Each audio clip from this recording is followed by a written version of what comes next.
वस्तुनिष्ठ प्रश्न। क्यू, कवि किसकी सेवा करने की कामना करता है? उत्तर, आई स्वदेश की। ख, कवि 20 वर्षों तक किस व्रत का पालन करना चाहता है? उत्तर, आई ब्रह्मचर्य व्रत।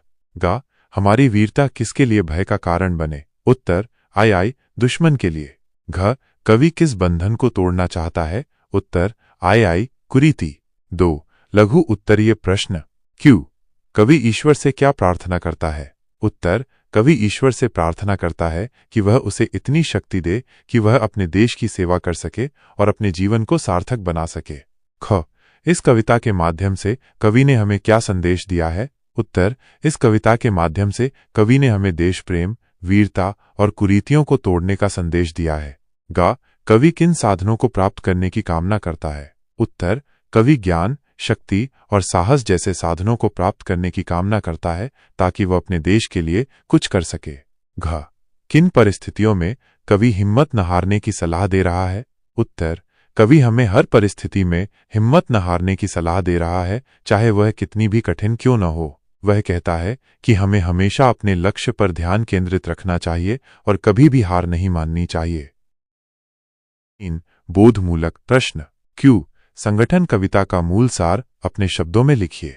उत्तर, संगठन कविता का मूल सार यह है कि एकता और संगठन में बहुत शक्ति होती है। जब लोग मिलकर काम करते हैं तो वे बड़े से बड़े काम को भी आसानी से कर सकते हैं। यह कविता हमें एकजुट होकर अपने देश और समाज के लिए काम करने की प्रेरणा देती है। ख, कवि मातृभूमि की सेवा कैसे करना चाहता है? उत्तर, कवि मातृभूमि की सेवा एकता और संगठन के बल से करना चाहता है। वो चाहता है कि सभी लोग मिलकर देश के विकास के लिए काम करें। ग, कवि निर्बलता एवं पतन से बचने के लिए हमें क्या सलाह देता है? उत्तर, कवि निर्बलता और पतन से बचने के लिए हमें एकजुट रहने और संगठित होकर काम करने की सलाह देता है। घ, कवि ईश्वर से शक्ति क्यों मांगता है? उत्तर, कवि ईश्वर से शक्ति इसलिए मांगता है ताकि वे अपने देश और समाज की सेवा कर सकें और उन्हें संगठित कर सकें। ना, निम्नलिखित प्रश्नों के उत्तर यथा निर्देश दीजिए। अछीने न कोई हमसे प्यारा वतन हमारा। आई, कवि एवं कविता का नाम लिखिए।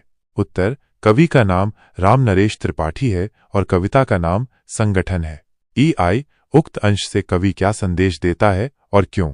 उत्तर, इस अंश से कवि यह संदेश देता है कि हमें अपने देश की रक्षा करनी चाहिए और किसी को भी इसे हमसे छीनने नहीं देना चाहिए। कवि यह संदेश इसलिए देता है क्योंकि वे अपने देश से बहुत प्यार करते हैं और वे चाहते हैं कि यह हमेशा सुरक्षित रहे। 12, गाएं सुयश खुशी से जग में सुजन हमारा। आई, सुयश और सुजन का अर्थ लिखिए। उत्तर, सुयश का अर्थ है अच्छी कीर्ति या प्रशंसा और सुजन का अर्थ है सज्जन या अच्छे लोग। आई, संसार के लोग हमारा सुयश कैसे गा सकते हैं? उत्तर, संसार के लोग हमारा सुयश तब गा सकते हैं जब हम संगठित होकर अच्छे काम करते हैं और अपने देश का नाम रोशन करते हैं। 4, भाषा और बोध। क्यू, निम्नलिखित शब्दों से उपसर्ग अलग करो।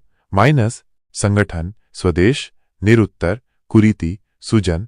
उत्तर, तारांकन संगठन, समजोड़ गठन, स्वदेश, स्वजोड़ देश, निरुत्तर, निर्जोड़ उत्तर, कुरीति कुजोड़ रीति, सुजन, सुजोड़ जन। ख, निम्नलिखित शब्दों का पर्यायवाची शब्द लिखिए। देश, विद्या, देह, जग, भिखारी। उत्तर, देश, राष्ट्र, मुल्क, विद्या, ज्ञान, शिक्षा, देह, शरीर, तन, जग, संसार, दुनिया, भिखारी, याचक, कंगाल। ग, संस्कृत के मूल शब्दों को तत्सम शब्द कहते हैं। पाठ में आए कुछ तत्सम शब्दों को चुनकर लिखिए। उत्तर, निर्बल, संगठन, स्वदेश, पतन, भिखारी। घ, निम्नलिखित शब्दों का विलोम शब्द लिखिए। निर्बल, संगठन, स्वदेश, पतन, भिखारी। उत्तर, निर्बल, संबल, संगठन, विघटन, स्वदेश, विदेश, पतन, उत्थान, भिखारी, दानी। 5, कल्पना और विचार। को आप अपने देश और समाज को किन किन कार्यों द्वारा उत्कृष्ट बनाने का प्रयास करेंगे? लिखिए। उत्तर, मैं अपने देश और समाज को निम्नलिखित कार्यों द्वारा उत्कृष्ट बनाने का प्रयास करूंगा। शिक्षा को बढ़ावा देना, स्वच्छता अभियान में भाग लेना, गरीब लोगों की मदद करना, पर्यावरण की रक्षा करना, लोगों को एकजुट करना, देश के विकास के लिए काम करना। ख, राम नरेश त्रिपाठी की देश प्रेम कविता संकलित कर उससे मिलने वाली शिक्षा को लिखिए।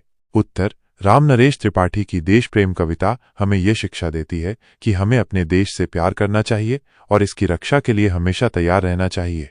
ये कविता हमें एकता और संगठन का महत्व भी सिखाती है।